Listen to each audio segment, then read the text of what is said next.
चार पुस्तक अभी तक प्रकाशित हुई है।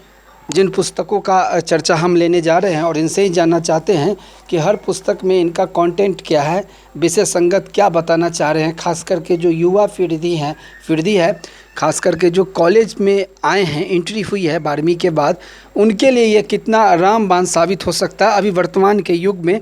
तो जो पहली इनकी रचना है जिसका शीर्षक इन्होंने दिया है पर्यावरण और जीवन, जिसको मैं दिखाना चाहूँगा, और अभिज्ञा प्रकाशन के माध्यम से ये प्रकाशित हुई है।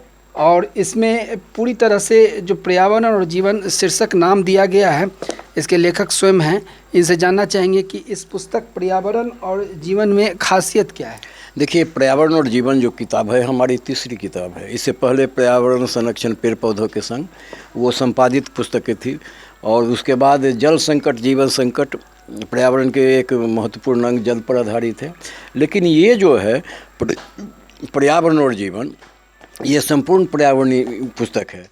जो बच्चे प्रतियोगिता परीक्षा में तैयारी कर रहे हैं और अक्सर प्रश्न पूछे जाते हैं आजकल पर्यावरण को लेकर के, तो अगर ये किताब का पर्यावरण और जीवन किताब का अध्ययन कर लेंगे तो उनको 4-5 क्वेश्चन तो निश्चित तौर पर उसे इसमें से मिल जाएगा। इसके जो विषय हमने चुने हैं उसमें है पर्यावरण के विभिन्न अंग, विभिन्न घटक, जलमंडल, थलमंडल, वायुमंडल, जैवमंडल। इसके अलावा भी इसमें कितने आंदोलन अभी तक हुए पर्यावरण से जुड़े हुए, कितने कायदे कानून संधि राष्ट्रीय अंतर्राष्ट्रीय स्तर के बने हुए हैं, संविधान में पर्यावरण संरक्षण की बातें कहाँ कही गई है, वो AQI क्या होता है, गुणवत्ता सूचकांक जिसको बोलते हैं, ओजोन परत क्या होता है, ग्लोबल वार्मिंग क्या होता है, जलवायु परिवर्तन क्या होता है। ये सब विषय अलग अलग हमने इसमें डाला है। यहाँ तक इसमें ये भी डाला है कि अध्यात्म में पर्यावरण संरक्षण का, पेड़ पौधों का क्या महत्व होता है।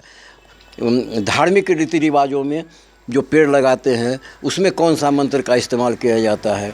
उसके बाद इसमें दिया हुआ है कि वो लोकगीत जो होता है गांव घर में हम लोग सुनते रहते हैं, उसमें पर्यावरण संरक्षण की बातें कहाँ कहाँ कही गई है। इसके अलावा फिल्मी गीतों में आजकल तो जो फिल्मी गीत आ रहे हैं उसमें तो ये चर्चा हमको लगता है कि दुर्लभ हो गया है, लेकिन पहले के फिल्मी गीतों में पर्यावरण पर अनेक गीत लिखे गए हैं।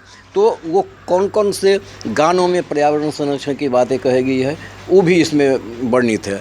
तो हमने कोशिश की है कि संपूर्णता के साथ यह पर्यावरण और जीवन नामक पुस्तक आपके सामने आए, और कोई विषय उसमें अछूता नहीं रहा है। कहाँ कहाँ पर्यावरण है, कहाँ कहाँ पर्यावरण संरक्षण है, हमने सब जगह को इसमें लाया है। चलिए, दूसरी पुस्तक आपकी है जिसका संदर्भ आपने दिया है जल संकट जीवन संकट। जी जी। तो इसको भी हम संक्षिप्ता पूर्व आपसे आपके जुबान से ही सुनना चाहेंगे कि इसमें कॉन्टेक्ट क्या दिए हैं, और वर्तमान परिवेश में अभी जो ये रचना आपने लिया है कॉन्टेंट जल संकट जीवन संकट, इससे क्या संदेश जाएगा। देखिए, पर्यावरण का वो जो विभिन्न घटक है उसमें जल जो क्षेत्र है, अभी भी आप देखिए कि पूरे विश्व का जो है सो 1/4 अगर भूभाग है तो 3/4 जल है। और जल हमारे जीवन में जो स्थान रखता है वो अति महत्वपूर्ण है स्वास्थ्य के लिए भी। तो इसको लेकर के हम केवल इस पुस्तक में जल से जुड़ा हुआ जो जल से जुड़ी हुई जो बातें हैं वो लिखे हैं कि कैसे जल को बचाया जा सकता है, अगर जल नहीं तो कल नहीं, फिर इसमें परसों का कहाँ कोई संभावना है। तो इस तरह से जो है इस पुस्तक में जल संकट की बात की गई है। अब जल संकट आपको 2 तरह से है, सुखाड़ हो गया तभी जल संकट है, अति बाढ़ हो गया तभी जल संकट है। और इसमें कैसे हम इसको प्रदूषण से बचाएं, जल को कैसे प्रदूषित होने से बचाएं, और अगर हम नाला नाली में जो अक्सर जाम हो जा रहा है, यहाँ से जितने दूषित तत्व हैं वो सब निकल करके कहीं ना कहीं तो नदी नालों को प्रभावित करते हैं ना। तो विलुप्त होती नदियों का जो धार है उसका असर हमको कहाँ कहाँ असर मिलेगा। आजकल आप देखिए गांव में हमारे बैठे हुए हैं, यहाँ पर एक कुआं है, कुआं का भिंडा, इंडा का भिंडा जिसको कहिए, वो गायब हो चला है। आजकल देखिए कि गंगा नदी है या उनके समकक्ष और दूसरी भी नदियां हैं, किस रूप में है। लोग घर स्नान करने के लिए जब जाते हैं, गंगा स्नान करने के लिए जाते हैं, वहाँ अब लोग जो है सो केमिकल का इस्तेमाल करते हैं, डिटर्जेंट का इस्तेमाल करते हैं। आप अगर डुबकी लगाइए तो आपके माथे पर उछत्ता आ जाएगा, क्या बोलते हैं, शैम्पू और साबुन का। तो इससे जल का तो ये होता है ना, उसकी पवित्रता समाप्त होती है, उसकी शुद्धता पर असर पड़ता है।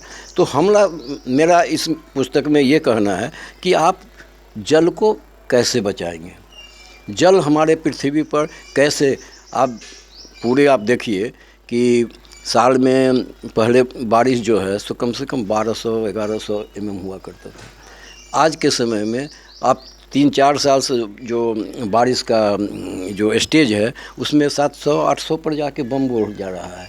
अगर यही प्रक्रिया रहेगी तो अभी आप देख रहे हैं मार्च में इस कैसा एहसास हो रहा है, गर्मी का एहसास हो रहा है, बसंत में गर्मी का एहसास हो रहा है। तो जलवायु परिवर्तन इससे प्रभावित होता है। हमने कोशिश की है इस पुस्तक में कि बिल्कुल लोगों को जल के दोहन से बचाने की बात की जाए, उसको प्रदूषण से बचाने की बात किया जाए और कम से कम जल खर्च किया जाए। घर में पानी की बर्बादी बहुत होती है, उसका बहुत सारा तरीका है, उसको कैसे किया जा सकता है वो हमने इसमें रखा है। चलिए, अगली पुस्तक आपका है जिसका शीर्षक आपने दिया है पर्यावरण संरक्षण और पेड़ पौधे के संग। संक्षिप्तता में आपसे जानना चाहेंगे कि इस पुस्तक में आपने क्या संदेश देने की कोशिश किया है। ये देखिए, हमारी पहली पुस्तक है और ये संपादित पुस्तक है। इसमें बहुत पर्यावरण से जुड़े हुए लोगों के आलेख हमने जुटाए हैं, अपने भी आलेख हमारे उसमें हैं, और पर्यावरण से जुड़े हुए कविताओं, चूँकि हम जो कविता करते हैं या कवि सम्मेलन में भाग लेते हैं तो हम बाकी विषयों की कविता से बहुत दूर रह करके पर्यावरण पर आधारित कविता का हम ये करते हैं, क्या बोलते हैं, गायन करते हैं या प्रस्तुति करते हैं। तो इसमें हमारी बहुत सारी अपनी कविताएं हैं जो पर्यावरण संरक्षण के संदेश को लेकर के आगे लिखा गया है, और बाकी लोगों का भी इसमें आलेख है। तो पर्यावरण को संरक्षण पेड़ पौधों के संग कैसे किया जाए। पेड़ पौधे एक ऐसा टूल्स है जो हमारे वायुमंडल को शुद्ध रखता है, हमारे जल को भी बढ़ाने में मदद करता है। और ध्वनि प्रदूषण जहाँ है, आप देखिए कि आप जहाँ चलते हैं डीजे बजते बजते कान फट जाता है, तो खुले जगहों में जो ध्वनि का जो दबाव होता है वो, जहाँ पेड़ पौधे लगे होते हैं, गाछी समझते हैं, गाछी में जाकर के देखिए कि उसकी तीव्रता कितनी कम हो जाती है। तो ये जो पेड़ पौधा है, जल संरक्षण, वायु संरक्षण, ध्वनि संरक्षण, सब जगह, भूमि संरक्षण, मृदा संरक्षण जिसको बोलते हैं, वो जल के मिट्टी के क्षरण को रोकता है। तो एक ऐसा टूल है जिसको सहारे हम वायुमंडल के विभिन्न अंगों में फैल रहे प्रदूषण को रोक सकते हैं, कम कर सकते हैं और मानव जीवन को बचा सकते हैं। चलिए, चलते चलते हम आपसे एक निचोड़ तौर पे मैसेज भी लेंगे, और ये बताने की मेरी पूरी कोशिश रहेगी कि जब आप सेवा काल में थे बैंकिंग व्यवस्था में, तो उस समय भी आपकी दिलचस्पी पर्यावरण संरक्षण और पेड़ पौधों के प्रति बहुत ही संवेदनशीलता के साथ थी। बाद में जब आप सेवानिवृत्त हो गए, कोई लायबिलिटीज़ नहीं है, तो आप खुल के इन विषयों को समाज के बीच में ला रहे हैं और एक संदेश अपने पुस्तक के माध्यम से जो यंगस्टर्स हैं, 18 साल 22 साल वाले विद्यार्थी हैं, उनको देने की आप कोशिश करेंगे कि अभी वर्तमान युग में बहुत सारी चीज़ों, जो बहुत सारी बीमारी हैं, उसको हम बचा सकते हैं पौधे का संरक्षण करके, जल का संरक्षण करके, पर्यावरण का शुद्धिकरण करके। और जो पुस्तक मेला है, इसमें भी आपका थीम भी यही है, और इसको भी पुस्तक और पर्यावरण, और इससे भी पटोरी सहित, जिला सहित, राज्य सहित देश में भी इसका एक संदेश जाएगा जो बहुत ही बेहतरीन, कारगर, साहसिक और स्वागत योग्य कदम होगा। आपने हमारे साथ बात किया, बहुत बहुत धन्यवाद।